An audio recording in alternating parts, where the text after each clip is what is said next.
Hey there, movie lovers!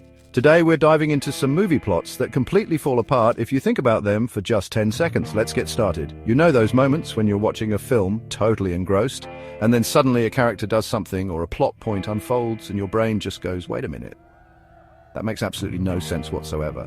Yeah, me too, all the time. It's like the scriptwriters had a really cool idea, pitched it to the producer, who probably just said, sounds great, make it happen, without asking any follow-up questions. So I've been thinking and re-watching, and let me tell you, some of these cinematic masterpieces are built on foundations shakier than a Jenga tower in an earthquake. If that Jenga tower was also trying to explain its convoluted backstory. We're talking about plot holes so big you could drive a DeLorean through them, or maybe even a giant asteroid, depending on the movie. These are the moments that make you wonder if the writer's room was just a bunch of people nodding enthusiastically while simultaneously checking their phones. Today, we're going to lovingly, hilariously, and perhaps a little exasperatedly pick apart 5 iconic movies whose central premises kind of unravel the moment you poke them. Not to say they aren't enjoyable. Oh no, some of these are my absolute favorites. But enjoying them sometimes means switching off that tiny part of your brain that craves logic. So grab your popcorn, suspend your disbelief, or don't, that's kind of the point today, and let's get into it. It's going to be fun. Alright, first up, the one, the only Jurassic Park. So the premise is that these brilliant scientists, led by the kindly John Hammond, have figured out how to clone dinosaurs using DNA extracted from prehistoric mosquitoes preserved in amber. Wow, that's amazing. Groundbreaking. They can bring back creatures extinct for 65 million years. They can sequence ancient degraded DNA, fill in the gaps with frog DNA, which, sure, why not? What could possibly go wrong there? And grow a fully fledged Tyrannosaurus Rex. That's some next-level genetic engineering, truly Nobel Prize-worthy stuff. They're basically playing God with a test tube and a dream. But then, here's where my brain starts to do their little buffering symbol. These same geniuses, who can manipulate the very building blocks of life with such precision, apparently skipped the chapter on how to build a secure fence 101. They've got velociraptors, creatures known for their intelligence and door-opening skills, apparently, and they're kept behind, what, an electric fence that goes down during a power outage? In a tropical storm-prone island, really? You can resurrect a species, but you can't invest in a backup generator that, works reliably, or maybe some concrete walls. Is that too much to ask when you're dealing with apex predators? It's like they poured all their budget and brain power into the can we part and completely forgot about the should we, or even the how do we stop these things from eating the tourists part. The security measures in this park are so laughably inadequate. It's almost like they wanted the dinosaurs to escape. Oh, the power's out. Well, I guess the giant carnivores are just going to stay put out of respect for the park's operational hours. Super smart. Barely an inconvenience for the T-Rex planning its evening stroll. It's almost like the screenwriter said, we need them to escape. And the producer said, great, how? And the answer was, a power outage, groundbreaking. Next on our list of wait, what, movie plots is the mind-bending classic The Matrix. So the machines have taken over, right? And they're using humans as a power source. Morpheus dramatically explains that humans generate more bioelectricity than a 120-volt battery and over 25,000 BTUs of body heat. Combined with a form of fusion, it's enough to power the entire machine civilization. Okay, conceptually terrifying, visually stunning. Got it, we're all just fleshy batteries living in a simulation. This is a super dark and compelling premise for sure. But then you start to think, just for a tiny second, are humans really the most efficient power source available to these super intelligent machines? These are beings who can create an incredibly complex worldwide simulation to keep billions of minds docile. They've mastered AI, robotics, probably cold fusion, if they're using it to supplement us. And their best idea for energy is us, the squishy, inefficient, and frankly quite rebellious humans who require this elaborate virtual reality prison just to keep them from, dying or going insane from being goo pods. It seems like a lot of work for a relatively low energy return. Wouldn't geothermal energy be easier? Or solar, even if the sky's scorched? They could have orbital collectors, right? Or nuclear fusion, which they apparently already have a handle on. Why not just scale that up? The amount of resources required to maintain the Matrix, the Sentinels, the infrastructure to keep humans alive, fed and plugged in must be astronomical. It feels like the machines chose the most complicated, drama-filled and plot-hole-ridden energy plan imaginable. Yes, let's use these creatures who dream of freedom and occasionally wake up to become kung fu messiahs. That's way better than a nice, quiet nuclear reactor. Super logical, barely an inconvenience for the machine overlords. Chapter 3. Armageddon astronauts who drill or drillers who fly spaceships. Oh, Armageddon. Michael Bay's explosion-filled love letter to, well, explosions.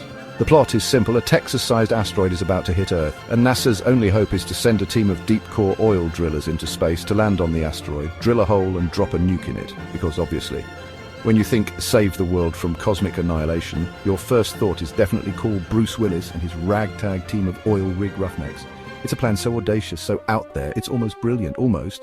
But then that little voice in your head pipes up again. Excuse me, NASA? You have highly trained astronauts, right? People who have spent years, maybe decades, learning how to operate complex spacecraft, survive in zero gravity, and perform delicate tasks under immense pressure.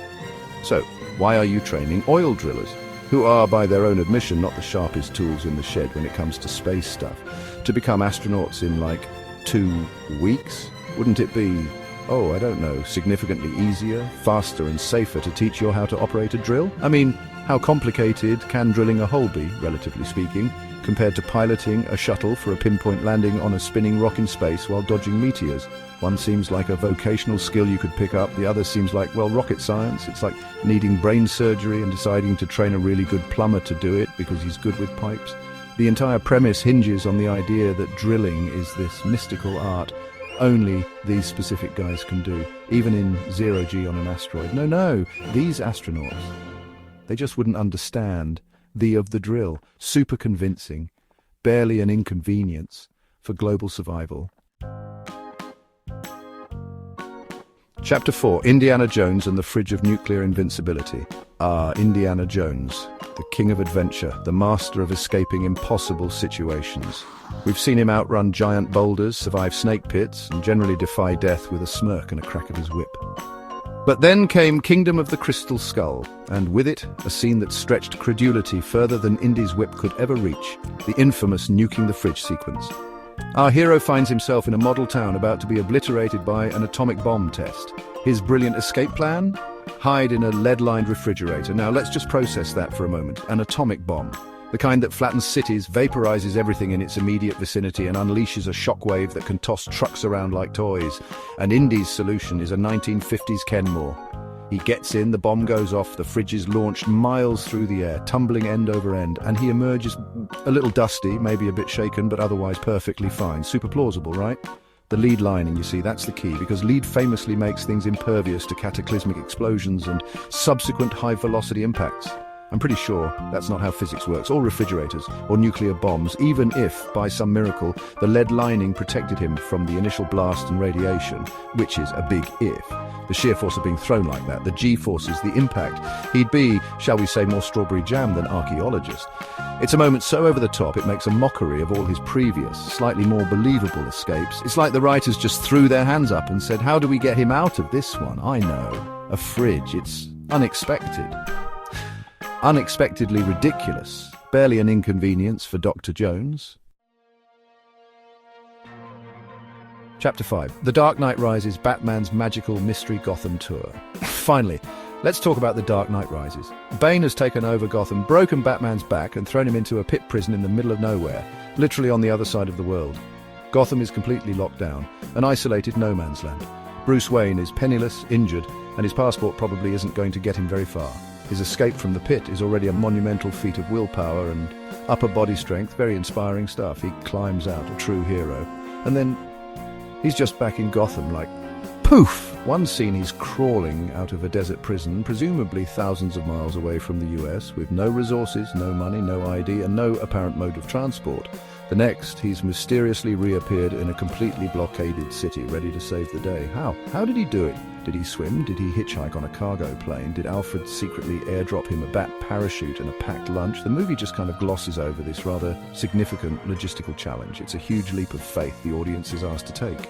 We see him escape the pit and then montage fade to Gotham. It's like the filmmakers just assumed we wouldn't question the intercontinental, covert, resourceless journey of a wanted man into a city under martial law.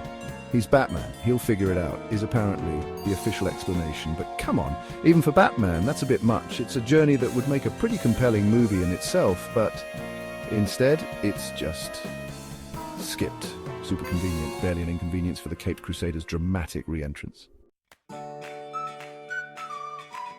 Outre. So, did we ruin your favourite movies? You're welcome, and there you have it. 5 movie plots that just don't hold up under scrutiny, or at least they require you to turn your brain off for key sequences. From dinosaurs with questionable containment to heroes with even more questionable travel arrangements, Hollywood sure loves to play fast and loose with logic sometimes, doesn't it? But hey, that's part of the fun, right? Being able to laugh at these moments, to pick them apart, it doesn't mean we love the movies any less. In fact, sometimes it makes us appreciate the sheer audacity of it all even more. These are just a few examples that always make me chuckle and scratch my head. I'm sure you all have your own favourite wait, that makes no sense movie moments, the ones that live rent-free in your head because they're just so wonderfully, bafflingly illogical. It's a testament to the power of storytelling that we can still get swept away by these films, plot holes and all. Or maybe it's a testament to how much we enjoy pointing things out. Either way, it's a good time. So, what do you think? Did we miss any glaring plot holes that drive you crazy? Which movie logic fails are your personal favourites to poke fun at? Let us know in the comments below. We'd love to hear your thoughts and maybe even get some ideas for a part 2. Don't forget to like and subscribe for more fun content. Thanks for watching, and remember, sometimes the biggest plot holes make for the best conversations. See ya!